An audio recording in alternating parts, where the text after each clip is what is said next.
ईशान नागपाल और आज मेरे सामने है कृष्ण भारद्वाज। कृष्ण भारद्वाज जी। कृष्ण भारद्वाज जी, आपके लिए स्वागत है जी। आज हमारा एक शो है, टॉक शो, जो एक पार्क के अंदर बैठ के हो रहा है। जी। उससे पहले कृष्ण भारद्वाज जी, मेरा एक सवाल है। आप एक बेहतरीन एक्टर हैं, जी। मंझे हुए कलाकार हैं, जी। एनएसडी पास आउट हैं, जी। अच्छा बेहतरीन से बेहतरीन थिएटर में आपने काम किया है। जी। इन थिएटर का सब रुतबा के बाद जी।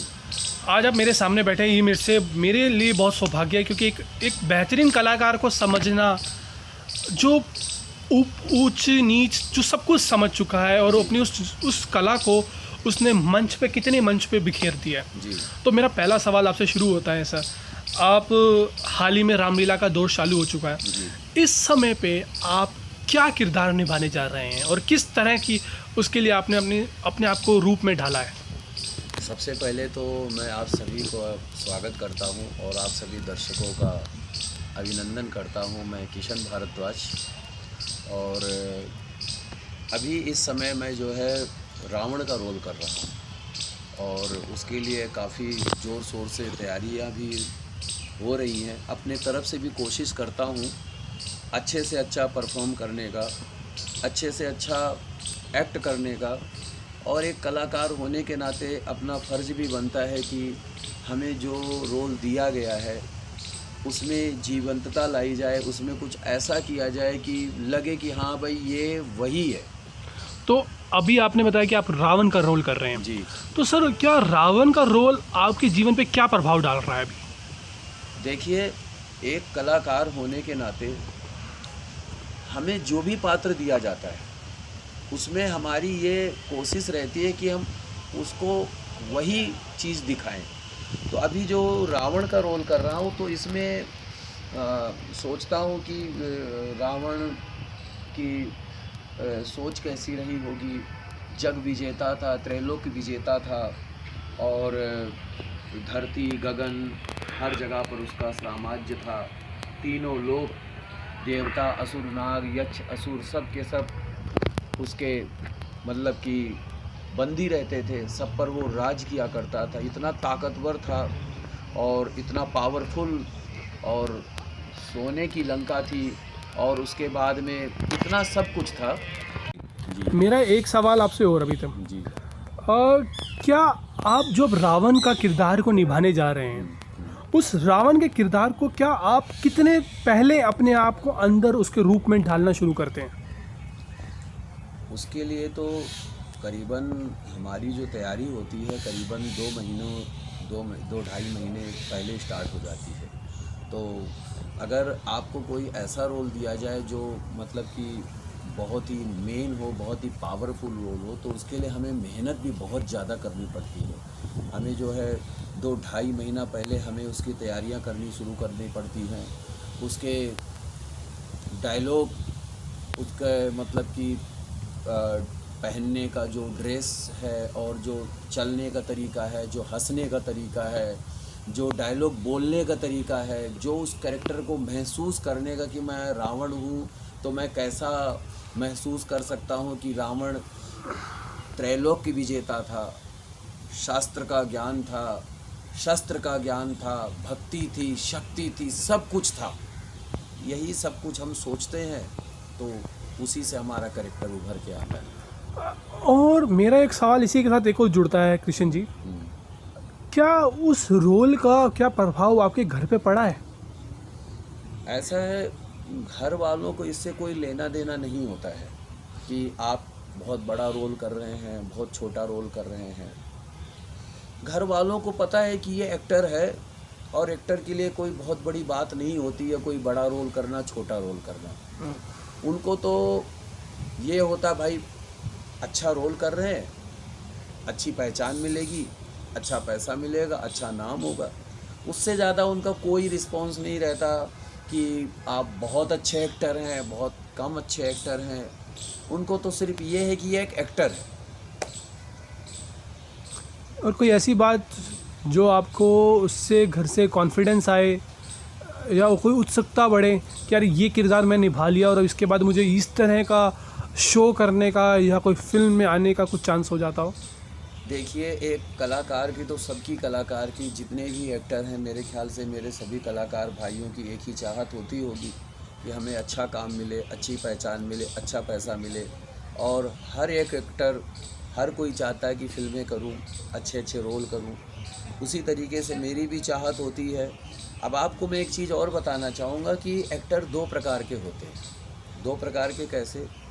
एक, जैसे कोई नया लड़का आता है इस फील्ड में या कोई नई लड़की आती है इस फील्ड में, उसकी चाहत होती यही एक ऐसी फील्ड है जिसमें नेम फेम दोनों मिलेगा, पैसा भी मिलेगा, प्रसिद्धि भी मिलेगी। लेकिन एक एक्टर ऐसा है जिसको इस काम को करने में मज़ा आता है, उसको इसके अलावा कुछ भी नहीं अच्छा लगता। उसको लगता है कि एक्टिंग के अलावा मुझे कुछ भी नहीं अच्छा तो आपको लगता। ऐसा नहीं लगता कि उस तरह के जो एक्टर है जो अपना मन, आत्मा, दिमाग उसमें उसको डाल देते हैं उस कला के अंदर, चाहे वो चित्रकला हो या कोई, चाहे आज वो फोटोग्राफी हो या कोई वीडियो हो बनाना हो, और आप तो एक स्टेज पे शो करने वाले मंझे हुए कलाकार हैं, तो आपको नहीं लगता कि ये आपको पैसा लेने में रुकावट ला रहा है या पैसा को प्राप्त करने में रुकावट दे रहा है? नहीं, ऐसा कुछ नहीं है। शुरू से ही मुझे लगता है, पहले भी, आज भी और आगे भी टैलेंटेड एक्टरों की ज़रूरत सबको थी और रहेगी। ओके। लेकिन क्या है कि देखिए, इसमें वही सक्सेस हो सकता है जो मन वचन कर्म से इसको मानता हो। एक वो एक्टर है जो सिर्फ पैसे और नेम फेम के लिए आया, हो सकता है उसके काफ़ी फिल्में चल जाए, पर ज़रूरी नहीं कि वो मरते दम तक उसकी सारी फिल्में सुपर डुपर हिट होती रहेंगी। ज़रूरी नहीं उसको सारे अच्छे शो मिलते रहेंगे। और ये ज़रूरी नहीं है कि जो सब कुछ छोड़ छाड़ के आया कि मुझे सिर्फ एक्टर बनना है, उसको ना कामयाबी मिल रही है, उसको परेशानी पर परेशानी हो रही, तो ज़रूरी नहीं उसको मरते दम तक परेशानियां ही झेलनी पड़ेंगी। ज़रूरी नहीं उसको मरते दम तक ना कामयाबी भी झेलनी पड़ेगी। बल्कि मैं ये कहूँगा, अगर लंबी रेस का घोड़ा बनना है तो वो एक्टर ज़्यादा सक्सेस होएगा जो मन वचन कर्म यानी सब कुछ छोड़ छाड़ के सिर्फ फोकस किया कि मैं मुझे एक्टर बनना है, मुझे इसके अलावा कुछ भी नहीं बनना है, वो ज़्यादा सक्सेस होएगा। इसी के साथ मेरा एक आखिरी क्वेश्चन है कृष्ण जी आपसे। जी जी। ये किरदार, कोई भी किरदार हो, चाहे वो रावण का हो, चाहे वो फिल्म में किसी खलनायक का हो, इन सबको देखते हुए जब आपके पास इससे पहले काम अभी नहीं आता है बीच में, क्योंकि दिल्ली में खासकर थिएटर के कलाकारों के पास जल्दी काम नहीं आता, वो उस काम की राह जरूर देख रहे होते हैं, क्योंकि उनको भी लगता है कि किसी न किसी तरह पैसा तो ज़रूरत है घर चलाने के लिए। पर उस दौरान आपका जीवन व्यवसाय क्या रहता है जब काम नहीं होता? ऐसा है, देखिए, मैं तो यही कहना चाहूँगा कि हमारे जितने भी आर्ट लाइन की फील्ड है, चाहे सिंगिंग हो, डांसिंग हो, एक्टिंग हो, म्यूज़िक का हो, कोई भी हो, सब एक आर्ट की लाइन है। तो इसमें मेरे साथ नहीं, मेरे साथ साथ बहुत सारे हमारे कलाकार भाई, कलाकार हमारे एक्टर हैं, बहुत सारे लोग हैं। सबको कुछ ना कुछ अपना काम लेके चलना चाहिए, क्योंकि एक एक्टिंग एक ऐसी लाइन है, एक जादू भरी लाइन है। आपको लगता है कि इसमें बहुत कुछ है, बहुत कुछ नेम फेम है, बहुत कुछ प्रसिद्धि है, लेकिन हकीकत में जो मैंने महसूस किया है, करीबन मुझे जो है इस फील्ड में करीबन मुझे 22 साल हो रहे होंगे। तो जो मैंने महसूस किया, ये स्वप्न की नगरी है। जैसे आप ख्वाब देखते हैं तो ख्वाब में आप बहुत सारी चीज़ों को देखते हैं, लेकिन हकीकत में कुछ नहीं होता। तो मेरा कहने का मतलब, इसको सिर्फ एक ख्वाब समझिए, इसको असलियत ना समझिए, अपना कोई ना कोई काम ले कर के चलिए। अगर आप बिजनेस करते हैं तो अपने बिजनेस को पहले सक्सेस कीजिए। अगर आप जॉब करते हैं तो अपने जॉब को पहले सक्सेस कीजिए, तब आप इस फील्ड में काम कीजिए। और अपने काम को ले करके अगर आप इस फील्ड में काम करेंगे तो आप सक्सेस रहेंगे। और अगर आपने जो सोच लिया कि नहीं मुझे इसी से कमाना है, तो हो सकता है कुछ लोगों को शायद रेगुलर काम मिल जाता हो, लेकिन मैं समझता हूँ कि भाई अपना काम ले करके चलने में ही बुद्धिमानी है। तो इसको एक अपना साइड का काम रखते हुए, हाँ, टारगेट आप इस पर रखिए, फोकस रखिए, लेकिन अपने काम को भी लेके चलिए। Thank you so much Krishna ji. मैं एक बात और कहना चाहूँगा। ओके, बताइए। देखिए, मैं भारत सरकार से और अपने बड़े बड़े राजनीतिज्ञ जो हमारे काफ़ी अच्छे अच्छे पदवी पर बैठे हुए हैं, काफ़ी अच्छे अच्छे लोग हैं कि, और अपने उन एक्टर भाइयों से कह रहा हूँ कि जो सक्सेस हो चुके हैं, चाहे अमिताभ बच्चन साहब, नसरुद्दीन साहब और अनुपम खेर साहब, और आजकल के जो एक्टर हैं रणबीर कपूर, शाहिद कपूर, और भी बहुत सारे एक्टर एक्ट्रेस हैं, कि हमें उन एक्टरों के ऊपर भी ध्यान देना चाहिए, स्टेज एक्टरों के ऊपर। आजकल फिल्मों के ऊपर तो फिल्म एक्टरों को काफ़ी नेम फेम मिलता है, काफ़ी प्रसिद्धि मिलती है, लेकिन सबसे ज़्यादा शोषण होता है थिएटर एक्टरों का, स्टेज एक्टरों का। तो मैं भारत सरकार से कहना चाहूँगा कि स्टेज कलाकारों के ऊपर भी ध्यान दिया जाए, उनको एक ऐसा एक जरिया बनाया जाए उनके लिए कि उनको भी रेगुलर मंथली के हिसाब से, इसमें पैकेज के हिसाब से दिया जाए, जिससे कि वो और अच्छी परफॉर्म कर सकें। और कोई भी, खास करके हमारे फिल्म वाले एक्टरों से मैं कहना चाहूँगा कि आपको ये सोचना पड़ेगा कि कभी हम भी स्ट्रगलर थे, आज हम सक्सेस हैं, तो आज ये स्ट्रगलर हैं, तो इनके लिए हमें क्या ऐसा करें कि इनको वो चीज़ें ना देखनी पड़े जो हमने देखी। Thank you so much Krishna ji, आपका जो समय आपने हमें दिया, और इस इंटरव्यू के ज़रिए डेफिनेटली कुछ ऐसी बातें क्लियर हो के आई, एक थिएटर आर्टिस्ट को क्या सहना पड़ता है और उसके दिमाग और दिल में क्या चल रहा होता है।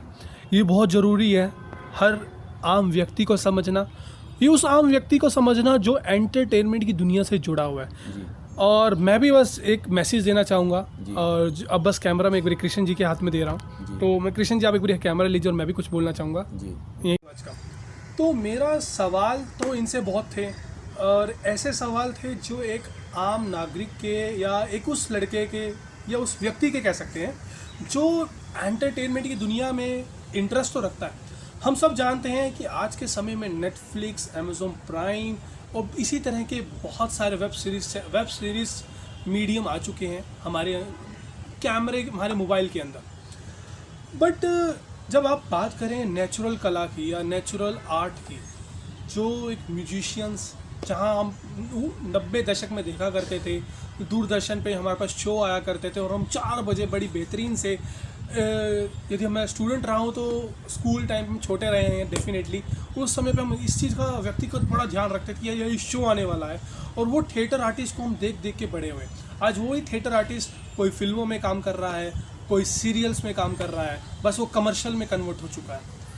पर नोटिस की जाए ये, जैसे जैसे समय बढ़ा और मैं आगे बढ़ा और मैंने थिएटर की दुनिया में जब कदम रखा और शो देखने स्टार्ट किए, मैंने जब थिएटर के शोज देखने स्टार्ट किए तो मुझे एक चीज़ ज़रूर समझ आई, यार ये जो कलाकार ना बड़े सेंसिटिव होते हैं, बड़े बड़े दिल के साफ़ होते हैं, क्योंकि इन्होंने अपनी अद्भुत कला इसके अंदर डाल दी होती है। अपनी जीवन के ना 15 साल इस कला के अंदर व्यतीत रहते हैं। पर किशन भारद्वाज जी से मिलके मुझे एक चीज़ ज़रूर समझ आई, उन्होंने कहा अपना लक्ष्य जरूर रखिए एक थिएटर आर्ट के अंदर, अपनी कला के अंदर, क्योंकि व्यक्ति के अंदर कला नहीं होगी, वो अपना व्यक्तिगत प्रभाव किसी पे नहीं डाल पाएगा, चाहे वो बोलने की कला हो, चाहे वो एक्टिंग करने की कला हो, चाहे वो गाने की कला हो। आज कलाएं बहुत बेहतरीन हो चुकी है, जिसको हम लोग बोलते हैं स्किल्स एक इंग्लिश का वर्ड जो हर चीज़ में निपुण होता है, चाहे वो कंप्यूटर की दुनिया में चला जाए, चाहे वो एक एक्टर की दुनिया में आ जाए, चाहे वो म्यूजिशियन हो। तो ज़्यादा समय ना लेते हुए बस मैं कृष्ण जी की एक बात पे वापस आ रहा हूँ। वो क्या थी, उन्होंने कहा ज़रूर अपनी कला पे ध्यान दीजिए, पर उसके साथ साथ अपना एक ऐसा व्यवसाय, एक ऐसा बिजनेस, एक ऐसा प्रोफेशन, चाहे वो जॉब हो, चाहे वो कोई टीचिंग प्रोफेशन हो, जिसमें आप अपने लिए कुछ कमा पाए, क्योंकि जब तक कमाएंगे नहीं, पेट खाली रहेगा, तो आप ना अपनी कला पे ध्यान दे पाएंगे और ना ही समाज में अपनी छाप छोड़ पाएंगे। तो इसी के साथ मैं इस वीडियो को समाप्त करता हूँ। और प्लीज़ दिल्ली सरकार से, जो भी दिल्ली सरकार या जिसके पास भी नेशनल स्कूल ऑफ ड्रामा या दिल्ली के मंच थिएटर व्यक्तिगत रूप जिनके समूह अंदर आते हैं, वो कुछ ना कुछ इसके ऊपर काम करें, क्योंकि आप लोग उस पद पर बैठे हैं, उस पद की गरिमा आप जानते हैं और उस चीज़ को आप समझते भी हैं। क्योंकि यदि कलाकार इस चीज़ को समझने लगे तो वो अपनी कला का प्रदर्शन कहीं नहीं कर पाएगा। तो इस चीज़ को समझिए, इनके ऊपर भी ध्यान दीजिए। जैसे हम कमर्शियल टीवी जैसे और IPL में वहाँ पे बोलियाँ लगती हैं खिलाड़ियों पे, और उन कमर्शियल फिल्मों पे कि ऐसी वेब सीरीज़ को ली जाए। तो उसी तरह हमारे देश की जो आर्ट है, नेचुरल आर्ट है, चाहे वो नेशनल स्कूल ऑफ ड्रामा में हो, चाहे वो दिल्ली के बेहतरीन अलग अलग प्राइवेट थिएटरों में भी हो, इनको एक इनकी जगह और एक इनको रिस्पॉन्सिबिलिटी दी जाए जहाँ से ये अपनी कुछ मंथली आमदनी कर सके और हमारी देश की आर्ट को आगे बढ़ा सके।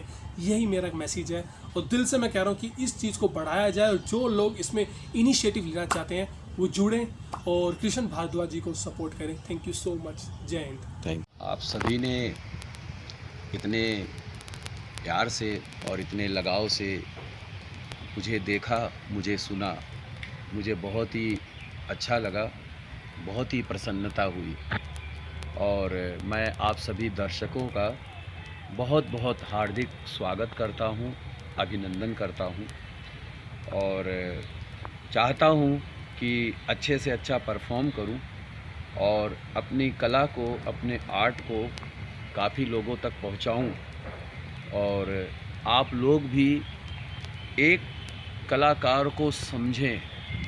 आप उसको सिर्फ़ एक ऐसा न जाने कि वो एक स्वप्न दिखाने वाला व्यक्ति है, वो एक आर्टिस्ट है, एक कलाकार है। तो जब आप एक कलाकार को समझेंगे, उसको जानेंगे, तो तभी एक इंसानियत मानी जाएगी। आप लोग खुश रहें, अपना ख्याल रखें। Thank you.